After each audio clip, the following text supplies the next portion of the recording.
இப்ப இந்த வாய்மொழி தொற்றுங்கிறது ஒரு ஓரல் ஹெல்த் இஷ்யூ, அது காமனா நிறைய குழந்தைங்களுக்கு வருதுங்க மேம். ஓரல் ஹெல்த் இஷ்யூஸ்னு எடுத்துக்கிட்டோம்னா ஃபர்ஸ்ட் அண்ட் ஃபார்மோஸ்ட் வந்து சொத்தப்பல்லு தான். டென்டல் கேரிஸ் இல்லாத குழந்தைங்களே இப்ப இருக்க முடியாது. அது வந்து நம்ம இனிஷியல் ஸ்டேஜஸ்லயே கண்டிப்பா ப்ரிவென்ட் பண்ணணும்.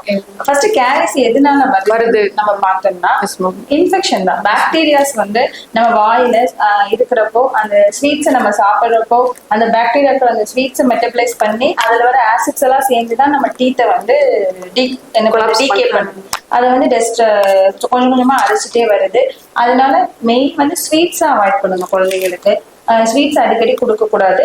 ஸ்வீட்ஸ் சாப்பிட்டாலும் உடனே வந்து என்ன வாய் கொப்பளிச்சுட்டா ஒண்ணுமே பண்ணாது அப்படிங்கிற ஒரு சார்ட் போயிட்டு நல்லா இது பண்ணி கொப்பளிச்சுட்டாங்க. அந்த சின்ன பார்ட்டிகிள் கூட இல்லைன்னா ஓரளவுக்கு அதை ப்ரிவென்ட் பண்ணலாம். கண்டிப்பா பரவாயில்ல. பிரஷிங் கண்டிப்பா டெய்லி 2 times பிரஷ் பண்ண வைக்கணும். மார்னிங் எந்திரிச்சோடனே ஒரு டைம், நைட் தூங்குறப்போ ஒரு டைம். இது வந்து கம்பல்சரி.